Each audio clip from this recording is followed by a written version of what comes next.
भुवः भूधरम् आवाहयामि स्वाभूधरम् आवाहयामि भूर्भुवस्वः भूधराय नमः आवाहयामि स्थापयामि पूजयामि ध्यायामि नमो नमः बृहस्पति यदोस्फोटकं दाड्डो गन्धवत्तमः अग्रे सर्वदेवानां धूपो यमिदेहितां धूपाघ्रापयामि धूपं दर्शयामि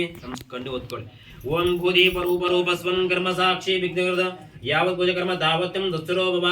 दीपदेवताभ्यो नमः वन्दनं समर्पयामि नानाविध परिमलः पत्रा पुष्पं समर्पयामि यदि शुभं करोति करोति कल्याणं आरोग्य धन संपदा शत्रुबुद्धि विनाशाय दीपज्योति नमोस्तुते ದೀಪ ಮನಸ್ಸಲ್ಲಿ ಪ್ರಾರ್ಥನೆ ಮಾಡ್ಕೊಂಡು ಅಗ್ನಿಯನ್ನು ಮುಂದಿಟ್ಟುಕೊಂಡು ಅಂದ್ರೆ ಭಗವಂತನ ಕಲಿಯುಗದಲ್ಲಿ ಎಲ್ಲಿ ಕಾಣ್ತೀವಿ ಯಾರೆಲ್ಲ ಕಾಣ್ತೀವಿ ದೇವ್ರನ್ನ ತಂದೆ ತಾಯಲ್ಲಿ ಕಾಣ್ತೀವಿ ತದನಂತರ ಪ್ರತ್ಯಕ್ಷವಾಗಿ ನಾವು ಹಚ್ಚುವಂತ ಪ್ರತಿನಿತ್ಯವಾಗಿ ಬೆಳಗಿಸುವಂತ ದೀಪದಲ್ಲಿ ಕಾಣ್ತೀವಂತೆ ಅಂತಹ ಭಗವಂತನು ಅಗ್ನಿಸಾಕ್ಷಿ ಮುಂದಿಟ್ಟುಕೊಂಡು ಕರ್ಮಾಂಗವನ್ನು ಮಾಡ್ತಿದ್ದೇವೆ ನೂತನವಾಗಿ ಉತ್ಸವ ಮೆರವಣಿಗೆ ಮಾಡುವಂತಹ ಆಂಜನೇಯ ಸ್ವಾಮಿಯನ್ನು ಜೀವಕಳೆಯನ್ನು ಕೊಟ್ಟು ಪ್ರಾಣ ಪ್ರತಿಷ್ಠಾಪನೆ ಮಾಡಿರುತ್ತೇವೆ ಮಾಡುವಂತ ಕಾಲಘಟ್ಟಕ್ಕೆ ಪ್ರಧಾನವಾಗಿ ಈ ಹೊತ್ತಿಗೆ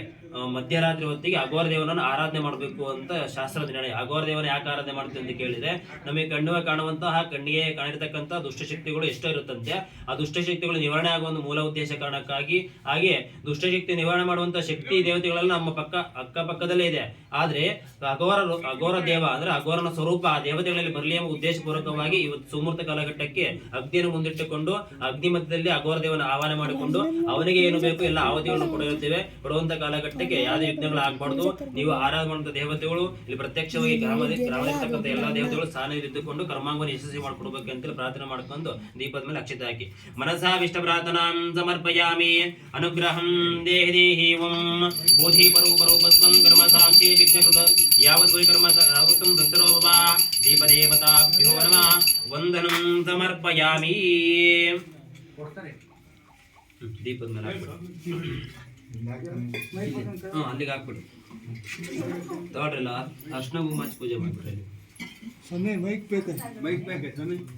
ಕೊಡ್ರಿ ಮೈಕ್ ಇದ್ರೆ ಕೊಡ್ರಿ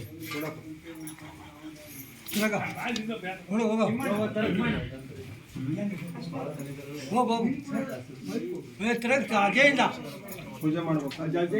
ಇಲ್ಲ ಅಲ್ಲೊಂದು ಪೂಜೆ ಮಾಡ್ತಾರೆ ಪತ್ರ ಇಡ್ರಿ ಆ ಕಡೆ ಈ ಕಡೆ